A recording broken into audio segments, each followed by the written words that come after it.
Have you ever felt so overwhelmed by your emotions that you don't know what to do with them? Well, what if I told you that you can use those emotions to unlock your creative potential? Stick around for the video.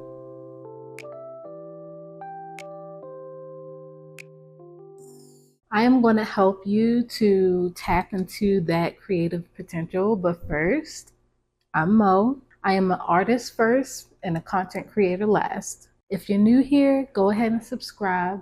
It will help me out a lot as I am trying to reach the goal of 1,000 followers. So help a girl out if you can. All right, hit that subscribe button. All right, now let's get into the video. Okay, so things that I will be covering in this video: the connection between emotions and creativity, emotions and their creative power, how to channel those emotions and turn them into creativity. All right, let's talk all about the connections between emotion and creativity. There are a wide range of emotions that we experience in our day-to-day lives. Using those emotions to create is one way to be able to make creating easier for yourself. If we use the example of anger and how that can fuel creative expression, before we're able to use emotion as a way to fuel our creative expression, we need to understand what emotions are. Some people will say that emotions are energy in motion. This energy that we feel in various situations is energy that moves through us. And so we feel this emotion and it kind of lingers and gets stuck in a place within us. And when it gets stuck within us, it sort of becomes toxic to us. We start to overthink, we start to spiral into these emotions, and we kind of don't know what to do with them. It just sort of lingers and kind of pushes us further and further into that emotion. But something that you can do with that emotion is understand what that emotion is and to use that towards your creative expression. An artist that I find to do this very, very well is an artist named Mark Rothko. If you heard of Mark Rothko, you understand that he was very good at using his art to be able to express certain emotions within his work. He intentionally created artwork that invoked a certain type of human emotion, kind of like how music invokes a certain emotion within us when we listen to it, when people use a particular type of note or keys or something that kind of stirs up those emotions in us. Mark Rothko was able to do that within his paintings. In his paintings, he invoked the emotions of tragedy, doom, and ecstasy, to say the least. His paintings were so profound that lots of times people would go and see his work and they would cry.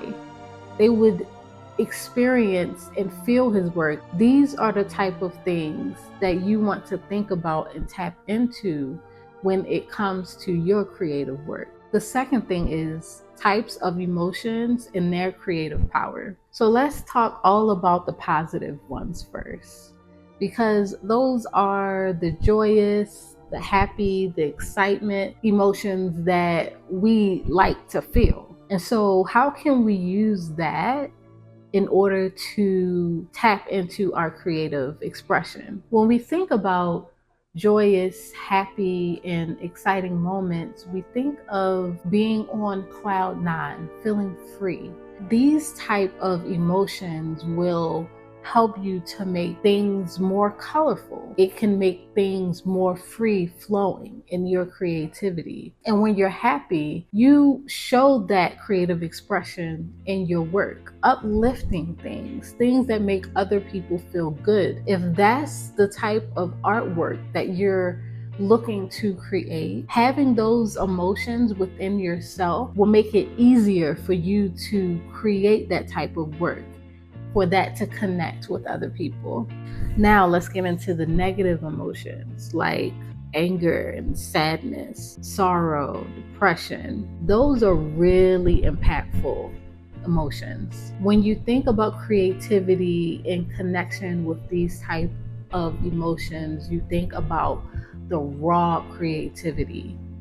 You think about the raw emotion that you can feel when you see somebody tap into that creative expression. You can see this type of work when it comes to poetry.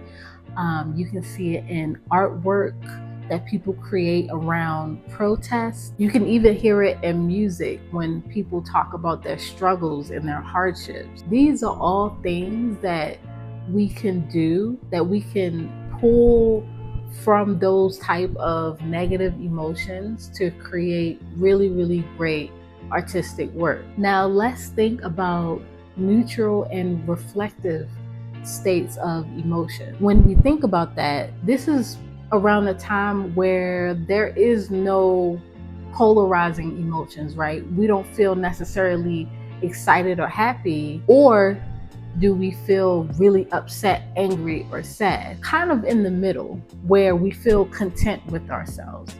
And this is the time where having a reflective state of mind when it comes to what you want your artwork to be. And so I think of it as like, what type of project or what type of storytelling do I want to do when it comes to a long-term project? This is something where you're thinking about the structure of a creative project that you want to achieve, because you're in a neutral place. You're not driven by emotions in the way that you are when you're either happy or sad. You're able to think clearly about what you want to do, and that will help you to create long-term projects. You can reflect on those times where you were happy, or reflect on those times when you were angry or sad, and that will then birth new ideas about this type of story that you want to tell to other people. So now we're going to talk all about channeling these emotions and turning them into creativity. Lots of times when we are going through these emotions, whether we're really excited or upset, we are in our heads in the moment. All we can feel, all we can think about are these emotions that we're in, especially when you're upset or angry or sad about something. This can really cloud your perception about how you can move forward and whatever decisions you want to make outside of just being creative. So we're kind of stuck in this cloud of emotions, but something that's really important when it comes to using your emotions as fuel for your creativity is to be able to be aware of the emotions that you're going through and grounding yourself in those emotions, allowing those emotions to move through you, and to be able to identify how you're feeling in the present moment. You have to be able to process these emotions in a clear and concise way. And when you process these emotions effectively, you can then take those emotions and use that towards your creative expression. One way of doing this is journaling, creative journaling. This works so well for me. One of the things that I have done, a habit that I have kind of cultivated over the coming weeks that has been such a great experience, is doing morning pages. Morning pages is something that I do every single morning, where I write 3 pages of things that I'm feeling at the time, things that come to my mind. And oftentimes when I do this, it gives me the opportunity to kind of expand my mind. And when you do this creative journaling, especially when you're in an emotional state, the ideas and your feelings around certain ideas start to flow. The emotions that you have, how you feel about what's going on in your situation, all of those things can be put into writing.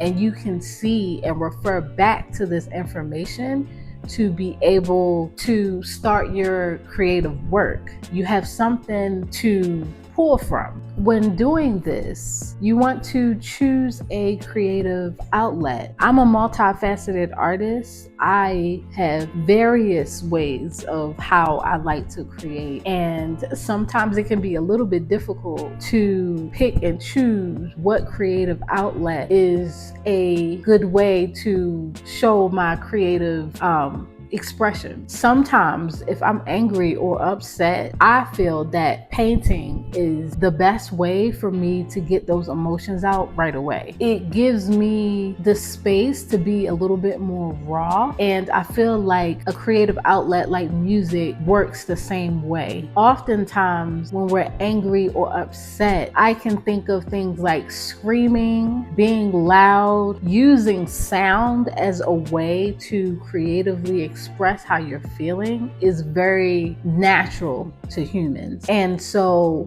music or some sort of painting movement is a way to kind of transform those emotions and putting that into a creative expression. Another way to channel emotions into creativity is turning pain into purpose. And I spoke about this a little bit earlier, but basically transforming the pain and the hardships that you're going through into meaningful art and creative expression. In doing this, you give people the opportunity to connect with you as an artist. And when you really truly connect with people through your art, people are able to gravitate towards you in a way that can actually be very beneficial to how you sell your artwork and how people consume your art. With all that being said,